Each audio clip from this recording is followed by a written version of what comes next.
Friends, hello everyone. Welcome to our channel. In this video, I will show you and tell you how you can easily import contacts in the Telegram app on your iPhone.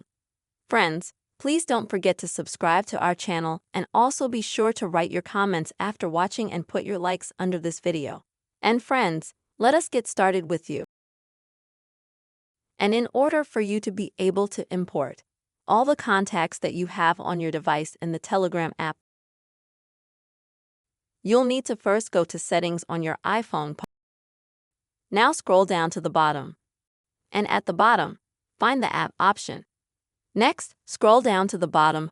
Find Telegram in the list of all the apps that you have on your iPhone. Click on it, and then find the Contacts option. Tap on it. And now so that you can synchronize and import all the contacts that you have on your iPhone. In the Telegram app, to make it easier for you to find those contacts, you'll need to click on this option here.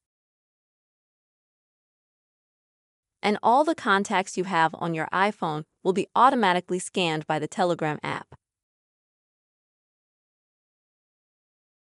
And if any of your contacts are in this application, then Telegram will inform you about it. That's how, friends, you can quickly and easily import your contacts to Telegram on your iPhone. Hope, friends, this video was helpful and useful for you. Please don't forget to put your likes, write comments, and also, friends, be sure to subscribe to our channel. See you, friends.